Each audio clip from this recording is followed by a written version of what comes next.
le cycle de l'apprentissage. Salut les formateurs, aujourd'hui on va parler du cycle de l'apprentissage, le cycle de Kolb. Bon, qu'est-ce que c'est? En faisant quelques recherches, c'est tout simplement une méthode inductive, c'est-à-dire qu'on va commencer par une mise en pratique pour en déduire des règles.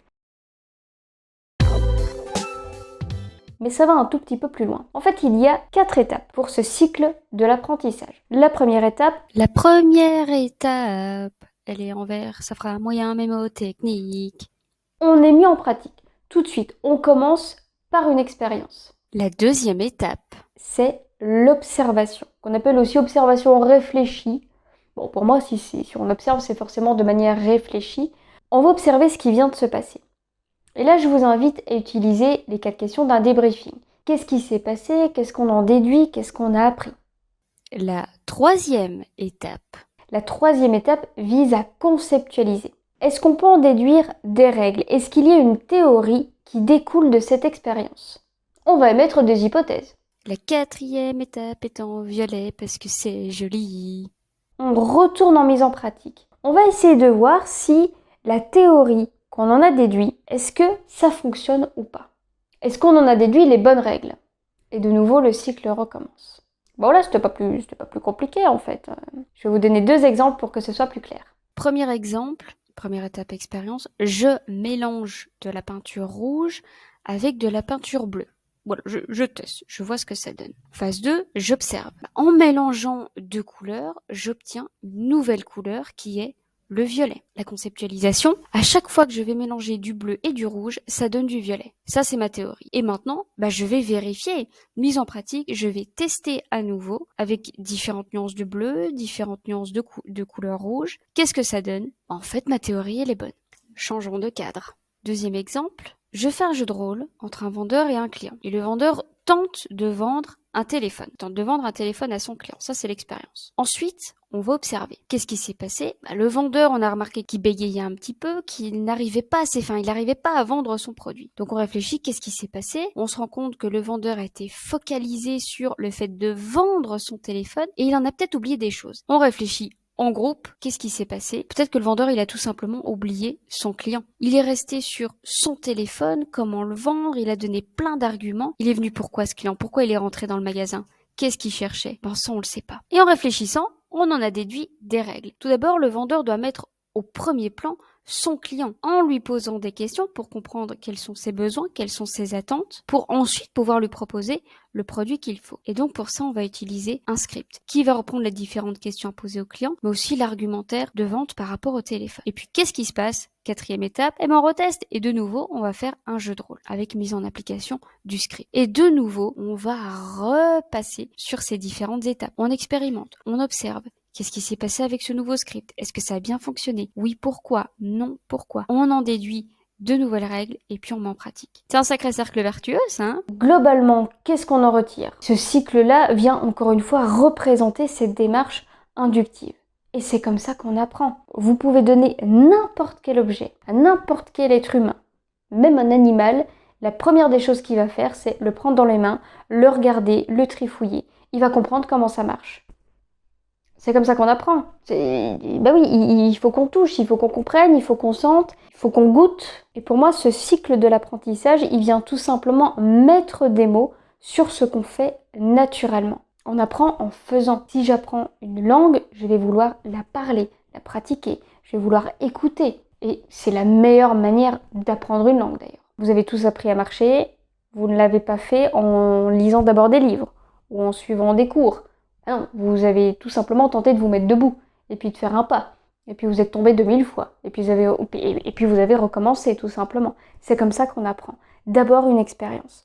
Donc dans toutes les formations possibles, on va commencer par de l'expérience. Il faut que les personnes le fassent elles-mêmes pour comprendre. Le meilleur exemple que j'ai dans les formations professionnelles, ce sont les jeux de rôle que j'ai pu faire avec mes conseillers clientèle en présentiel. Quand ils font un jeu de rôle, ils sont hyper attentifs et ils ont tous envie de participer. Si on enlève le petit stress du début, ils ont tous envie de le faire au moins une fois. Et une fois qu'ils ont terminé, une fois qu'ils se sont prêtés au jeu, qu'est-ce qu'ils ont envie de refaire? De recommencer automatiquement. Si pendant quelques jours, je leur ai appris ce qu'était le métier de conseiller clientèle, qu'il fallait utiliser des scripts, voilà les logiciels que vous allez utiliser. Oui, c'est bien beau, mais concrètement, comment ça se passe? Ça, c'est toujours la question que j'ai. Et dès qu'on fait du jeu de rôle, là, ils se mettent en action et là, ils commencent à faire des connexions. Ah, mais c'est ça que tu nous as dit. Ah, mais c'est avec ce logiciel-là que je vais pouvoir faire ça. Mais c'est pour ça que je pose cette question-là aux clients. Ils commencent à comprendre des choses. Une fois qu'ils ont fait du jeu de rôle, ils n'ont plus envie d'arrêter. Parce qu'ils ont compris ce qu'ils devaient faire et ce qu'ils allaient devoir faire. Mais tout le monde n'est pas d'accord. J'ai eu cette discussion avec une formatrice ou enseignante, je ne sais pas ce qu'elle est, mais elle est convaincue qu'il ne faut pas du tout utiliser de pédagogie active. Pour elle, c'est totalement une illusion, ça vient perturber l'apprentissage et rien ne vaut mieux qu'un cours magistral. Bon, on pesera les pour et les contre dans une autre vidéo, mais je trouve ça complètement... c'est insensé, cours magistral. Bon, pour moi, c'est insensé. Je ne dis pas qu'il ne faut pas du tout qu'il y ait de cours magistral, c'est pas ça. Mais c'est que si vous n'intégrez pas un minimum d'expérience, comment voulez-vous que les personnes comprennent et implémentent toutes vos notions? J'aurais beau vous donner une formation complète de formateur, je vous donne toute mon expérience, je vous donne tous les cours possibles, tous les profils des apprenants, comment faire un bon scénario, comment animer, tout ça en cours magistral, je peux vous garantir qu'au bout de 9 mois de formation, vous êtes incapable de former. Parce que vous ne l'avez pas fait vous-même. On fonctionne comme ça, il faut faire de l'expérience. Et non, il y a encore des personnes qui pensent que place au cours magistral et seulement au cours magistral. Je ne comprends pas cette personne. Obtus, j'ai beau tenter de lui expliquer que l'expérience ça fait partie de notre apprentissage, c'est capital pour pouvoir avancer, pour comprendre. Non, pas de jeu en formation, pas de pédagogie active. Jamais. Qu'est-ce que vous en pensez? Parce que au bout d'un moment, je me suis arrêtée. Hein. Je me suis arrêtée de parler parce que ça ne menait nulle part. Je ne comprends pas qu'on reste focalisé là-dessus. Avec ma petite expérience de formatrice, je suis formatrice depuis 10 ans maintenant. À chaque fois que j'ai donné un cours magistral, au bout d'un moment, les adultes vont dire « Ok, et concrètement sur le terrain, ça se passe comment? C'est bien beau ce que tu me dis, mais comment ça se passe? Est-ce qu'on va avoir les codes pour ce logiciel, pour pouvoir le manipuler nous-mêmes?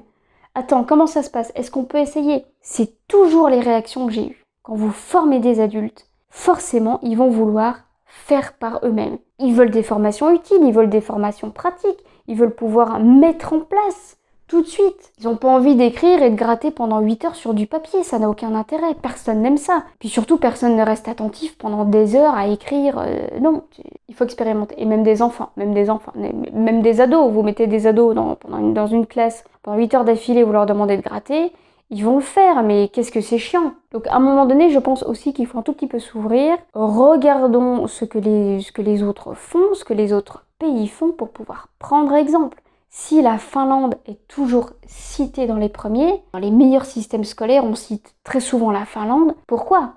La France n'est pas dans les plus mauvais, mais bon, c'est pas le meilleur non plus. C'est pas le meilleur système d'éducation. Et à un moment donné, est-ce qu'on peut pas... Faisons. Alors ça date de 1984, ce système, ce principe qu'il a tenté de démontrer, ça a été repris, évidemment, Honey et Mumford qui ont tenté de reprendre, d'essayer de comprendre le système, enfin chacun y va un petit peu de sa petite chose. Globalement, le cycle de l'apprentissage, c'est ça. Une expérience, on observe, on en tire des conclusions et on vérifie. C'est pas plus compliqué que ça. Après, on peut y ajouter les différents styles, les profils d'apprentissage des apprenants.